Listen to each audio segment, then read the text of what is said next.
Hi there, welcome to Secret Stream. We're not just prying into Diddy's money matters, we're also looking into what Mr. 50 Cent is adding to the mix. If you're talking about Sean Diddy, rumors have it that he's running out of gas. In fact, Charlamagne has declared 50 Cent to be a genius. God himself, so why is that such a big deal? You see, Charlamagne doesn't reveal anything against the powerful, if you get what I mean. Besides, if Charlamagne is sharing everything 50 Cent is saying, especially if he's talking about it, why should we care what Charlamagne thinks? You better believe that the higher-ups are closing the book on you if you're crushing it on Diddy. All that teasing about, oh man, sponsors are going to ditch you isn't just him making fun of his rival, it's also him using the genius card to lower the value of Revolt TV for nothing, so he can buy it from Diddy for a small change. People will shout that he is the owner, but an owner isn't worth anything without those advertising dollars, because I'll tell you why. First of all, you can read the 48 Laws of Power. And all of that, you may read soon as The Art of War, but it needs to be in your 50. According to reports, Diddy temporarily resigned from his position as chairman of Revolt due to a sexual assault. 50 responds, I'll buy that from you, Playboy, for the low price because you know Cadillac and AT&T are going to pull out. It turns out that all of the wealth and fame that Diddy has amassed over the course of his music career may have been nothing more than smoke and mirrors at this time. Believe it or not, Diddy's empire may have been nothing more than a castle. Those are, I assume, the sponsors. Constructed like a sandbox because, boy, is it collapsing, and 50 Cent is here to tease Diddy while he watches it fall. For a few months now, even prior to all the accusations that Diddy was facing from Cassie to other victims to leaving Revolt, 50 has been riding the roller coaster this year. The gunhead head honcho pulled off an odd move by hitting up social media for clown Diddy, who is currently facing his third sexual assault lawsuit in a month. 50 Cent hasn't stopped hounding Diddy, despite the fact that he spared him from no mercy for the whole damn time. Combining R. Kelly's 1998 song Do You Ever Think with Diddy's visage in a Twitter choice, adding additional spice to the caption that read, Did he do it coming soon, Green Light Gang, and another one not stopping there? 50 Cent then moved to Instagram to share more tea on the topic. Diddy is a true billionaire, you saw how quickly he paid Cassie, he has foo money men, so if you did he do it coming soon these 50 Cent jewels fell. Diddy's legal mess, no, he will be fine. He has so much money when his corporate partners withdraw out. Following the revelations on page 6 about Gannett Films and Television preparing a TV special on the Bad Boy record Tuncho, which hinted at a TV project in the works, 50 posted a link to page 6 on Friday, claiming to be the top dog producer for the gig. In his most recent post, 50 included a clip of a joke about Diddy Griffin. Eddie Griffin pokes fun at Diddy's long-running feud with Suge Knight, who is currently incarcerated, saying, I get tired of your silly dancing in your videos all up on cell block seat dancing and come on over the death row, baby. Diddy is currently on his way to jail. Did he do it? Everyone is saying that 50 Cent is the cutest person on earth. Isn't that right? PTY he be with this every day like 50Y even mentioned Eddie later on his Twitter. Eddie Griffin Elmel doing his thing. Boom. Fifth also went on to say this on his rapper on Twitter. I assume Diddy was a multi-billionaire music mogul. If he's wise, he will file for bankruptcy. Anyone with actual money understands why I'm stating this. I'm the best producer for the job, guys. Here are the receipts. 50 hasn't confirmed whether or not he is actually working on a documentary regarding the rumors circulating. After news broke that Diddy was leaving Revolt, the company sent a statement to NBC News that spun it as all about keeping Revolt focused on producing culturally significant content and elevating the voices of all black people in this country and the African diaspora. Instead, Diddy appears to be adding to the chaos. Dawn Montgomery, a co-host of Monuments and Me, a podcast that explores the struggles and triumphs faced by black women, stated in their statement just before Diddy left that she had chosen not to return for a new season because she is a survivor of sexual assault and it's a matter of personal conviction. I would still like to hear about Revolts. Montgomery told NBC News that she could not sign back on and say that she wants to be paid to do a podcast where a few of the episodes were probably going to reflect this conversation Diddy and his people could have had.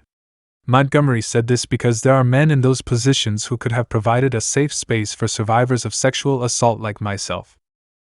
always act in a way that made me feel as though I had to keep quiet, and it turns out that Diddy may have been a terrifying monster who was excellent at hiding for years on end. Victims of his vicious and violent behavior are coming forward left and right, and they have united against Diddy to ultimately bring him down. It appears that we're hearing the accusations with Puffy. I believe that was going on there. I believe those were some sexual demons that were going on around Bad Boy Camp in the 90s. Thus, the initial blow that effectively brought Diddy down was that every media focus you can imagine is focused on the Cassie lawsuit. On November 16, Cassie filed a federal lawsuit against Diddy, alleging the legendary hip-hop artist had raped her and mistreated her for 10 years, starting when she was just 19. Cassie had previously been signed to a contract with Diddy's Bad Boy Records, and she had piled on a litany of abuses. The suit paints a vivid picture of Diddy's controlling behavior, starting in 2005 when they first crossed paths and intensifying when she inked a deal with his label in 2006, reaching a zenith of manipulation taking hold of every aspect of her life. The charges span a variety of crimes, including sex trafficking, human trafficking, sexual battery, sexual assault, and gender-motivated violence. Diddy's purported exploits include his pursuit of rapper Kid Psy and organizing freak-offs, wherein he forced Cassie to perform sex acts with male sex workers while filming the encounter. The lawsuit claims that Diddy forcibly imposed himself on Cassie in 2018 despite her adamant protests and surveillance of her home, car, wardrobe, and even medical records. After years of silence and darkness, Cassie decided to break off her relationship with him permanently in 2019, despite her attempts to repel him after this traumatic incident. Now that she is ready to share her story, she hopes to raise awareness of the problem of violence and abuse in relationships. In a statement, she expressed her determination to Ben Brafman, Diddy's attorney, who vehemently refuted the allegations, calling them offensive and outrageous. He reveals that Cassie had been demanding $30 million from Diddy for the past 6 months, threatening to write a damaging book about their relationship.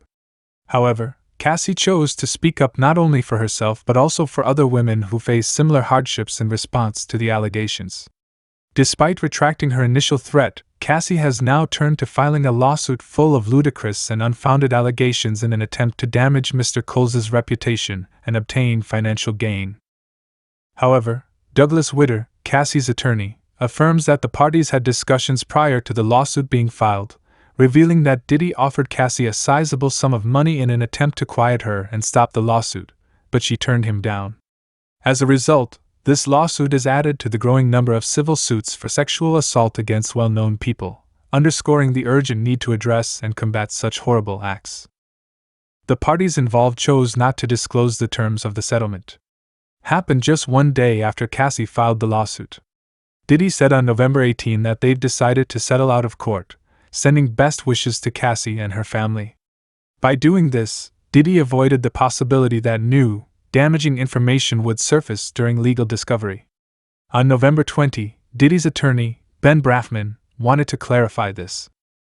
That reaching a mutual settlement doesn't mean Diddy admits guilt, and he's happy for Cassie. Cassie filed her lawsuit under the Adult Survivors Act, a New York statute that gave abuse victims who were 18 years of age or older at the time a 1-year window to file cases, following any statutes of limitations. The statute of limitations is running out, so Cassie, speaking to The Times on November 16, saw it as an opportunity to talk about the trauma she's been going through. She also mentioned the law, emphasizing that it allows her to confront her abuser and hold them accountable. As for the response from the music industry, singer-songwriter Tiffany read back the move. Confirming Cassie's allegations, Cassie wrote an open letter to Diddy for Rolling Stone on December 7. In it, she described how she got to know Cassie in 2015 while working on an unreleased album for him. She also recalled a disturbing event at Cassie's birthday party where Diddy allegedly lost it, and claimed to have seen him drag a drugged Cassie to a Red, who also reportedly confided in Cassie about physical abuse during a private meeting in the middle of the night. Despite the power imbalance, Red chose to support her friend, highlighting the significance of speaking truth to power during difficult times. It's worth noting that Diddy is temporarily stepping down as chairman of Revolt. Don't all the lawsuits yep. Just a few days ago, Diddy temporarily stepped down from his position as chairman of Revolt, the music-focused TV network he co-founded in 2013. A Combs representative confirmed the move, saying that although he wasn't actively involved in the day-to-day operations, he was stepping aside. Helps Revolt maintain its focus on producing content that is relevant to the Black community. This comes after R&B singer Cassie filed a lawsuit against Diddy, alleging that he had sexually assaulted her. The lawsuit was settled quickly, and Cassie, who had previously signed to Diddy's Bad Boy label, stated that the settlement was reached amicably with some degree of control. A spokesman for Diddy dismissed the allegations as made up and driven by financial gain. Another lawsuit was filed against Diddy recently, alleging drugging, sexual assault, and abuse. The accusers sought a jury trial and compensation for mental and emotional distress. Despite backing down, Diddy maintains his innocence, and his attorney clarified that settling does not equate to an admission of wrongdoing. Revolt, which Diddy and Comcast launched in 2013, focuses on changing the narrative for the global Black community. Last year, the CEO of the network emphasized their goal to create the largest Black storytelling platform globally. In the wake of these controversies, Diddy decided to leave Revolt. Gain cautioning against hastily accepting what they call bogus allegations was first revealed by TMZ, so it seems that Diddy and the giant of the alcohol industry, Dio, have a falling out. Apparently, Dio was renaming his Ciroc vodka and Dylan tequila urban brands, and against Diddy's wishes, they even created a watermelon-flavored Dylan. Diddy filed a lawsuit in May, claiming that Dio had treated him unfairly. Now that we have the raw version, Diddy believes Dio, who, of course, denies everything and severed ties with Diddy in June. However, the information is now public, and it appears that Dion and Kirik were only promoted to urban people. He even claims that the Dio president spilled the tea, acknowledging that race played a role in restricting where his brands were distributed. Diddy even claims they wanted to downplay his connection to Kirik in order to shake off the African-American brand image, but it gets wilder. And Dylan were frequently tagged as urban brands within Dio, despite Diddy trying to make Kirik a billion-dollar doll brand for everyone. An internal D2 presentation still tagged it as an urban African-American brand tied to one personality. Diddy said that they should exercise caution because of their racial history and warned them about the watermelon flavor. However, guess what? Despite Diddy's objections, they showed up with a watermelon-flavored Dylan tequila. Diddy claims that Diddy's suit is all smoke and mirrors, claiming that he supported and benefited from Ciro's summer watermelon. They're confused that he's now sullying the marketing team he oversaw. The drama doesn't end there. Diddy also reveals Diego's systematic negligence, including ignoring him during an agave shortage and causing shipping delays. Although they signed a 2021 agreement to restore equality, Diddy claims Diego still failed to deliver on his end of the bargain. It's a drunken skirmish that will live on for generations. A few months ago, Diddy emerged victorious from his showdown with V's bigwig, Dio. The judge rejected Dio's 2 attempts to have the case thrown out and sent to private arbitration, but that isn't what's going to happen. The court drama is going public. Diddy personally attended the ruling, where Judge Joel M. Cohen stated that Dio attempted to keep this out of court, arguing that it's just a routine business dispute that should be resolved in private arbitration, but the judge wasn't having it and shut them down after listening to the attorneys argue for more than 90 minutes. Diddy's attorney, John Huston, will be making this public. Flexed following the decision, declaring that it's all about fair treatment. Diddy then added, stating that he's not just fighting for himself but for everyone who deserves the same 24 hours. Dio is spinning this as a procedural setback rather than a decision on the merits of the claims, so the alcohol war is still going strong. The courtroom, but it appears that his luck is running out. Diddy is dealing with not only sexual abuse lawsuits but also fallout from his Empower global e-commerce platform. Check this out. 18 brands have severed ties with Diddy since the Cassie lawsuit was filed and 50 Cent began making fun of Diddy in public. Annette Ain from the Nudie System shared the same story, saying that as soon as she learned about Cassie's claims, she pulled the plug on the relationship with Overworld. Following accusations of sexual assault and violence against Diddy made by Cassie and 3 other women, Annette Yao from the House of Takura made it clear they're out because they take those allegations extremely seriously and won't stand for such behavior. They're out too, even though they once considered Diddy to be a major figure in entertainment and business. They felt the accusations went too far against their conviction that everyone deserves respect regardless of circumstances, so they decided to unfollow their Empower Global account, Leonard Greer, from anyone. Oh, and they're not playing. It appears that Diddy's empire is taking some serious hits from all sides. The fallout doesn't seem to be letting up anytime soon, so Halle Berry, the founder of the upscale jewelry brand Fabra, is out. She's all about empowering women. As a women-owned and led company, they're not sticking around if there's even the slightest hint of mistreatment of women and girls, and she won't be sticking around if anything or anyone goes against those values. You can't blame her for that either, and guess what? Some of the brands that bounced have already been removed from the website. It's like Empower Global is dying quickly after Diddy invested over $20 million in this during his big July launch. Venture asserts that he was more enthusiastic about it than when he founded Bad Boy Entertainment in the 1990s. He was a strong proponent of diversity and inclusion, saying that it was time for people to wake up, pay attention, and support one another. However, brands are now abandoning ship after brand, according to one founder who is still on board. The launch because they supported the vision of Katia Robinson, the former CEO of Empower Global. Robinson is the brains behind the Nile List, an online directory for black businesses that Diddy acquired in 2021. But here's the twist: no one saw her bounce in February, so she's keeping quiet about the entire thing. But it's not just because, according to the unsettling claims made against Diddy, the platform's performance has been as dull as a Monday morning. Rebecca Allen, the creator of the eponymous high-end footwear company, spilled the tea, saying she was already preparing to split from Empower Global by the end of the year due to May sales. The platform takes a 10% cut of sales as a finder's fee to keep the lights on, but some brands, like Surrey, claim the platform didn't increase sales or keep the conversation going. Like Amazon, this Empower Global gig isn't free. Sellers must pay $135 a month for a subscription. Out of the 160-plus brands on the site, 9 are staying put, and some are even shouting at Diddy to leave him alone.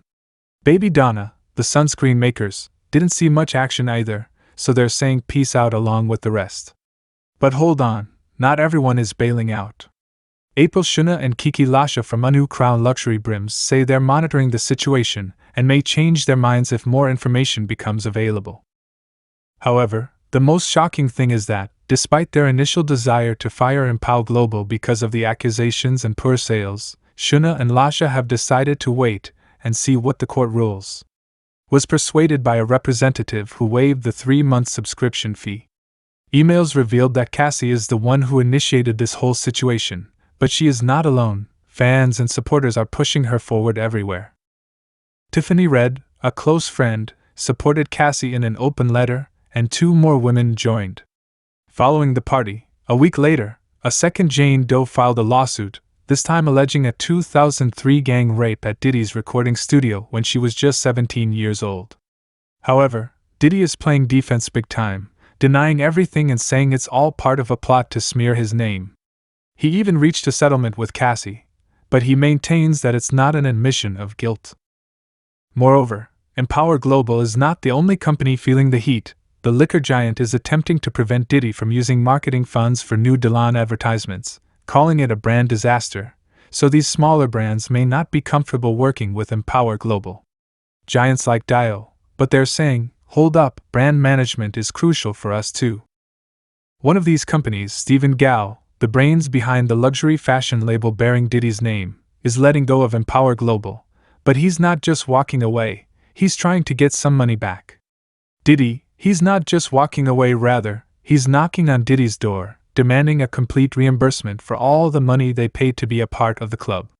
Talk about a mic drop. You can know that 50 Cent, the master of shade throwing, will be there. His business is all about empowering women. Given their past, he has something to say about Diddy's drama. It wouldn't be shocking if 50 Cent took the chance to make some jokes or express his opinions. Given his reputation for being outspoken, it wouldn't be shocking if he started making jokes and stirring up controversy. Imagine 50 Cent swooping in with some Instagram memes. Keep an eye on 50 Cent's social media because you might just get a front row seat to the next big thing. The rap game is like an endless soap opera, and 50 Cent always knows how to add his own twist. Or maybe dropping a few sarcastic comments, knowing him. He might even make a sly reference to taking over Diddy's franchise. Popcorn is ready, everyone. Here's the inside scoop on the Diddy and Cassie situation. It's been a messy ride filled with lawsuits, settlements, and some serious industry drama. Subscribe Secret Stream for more videos.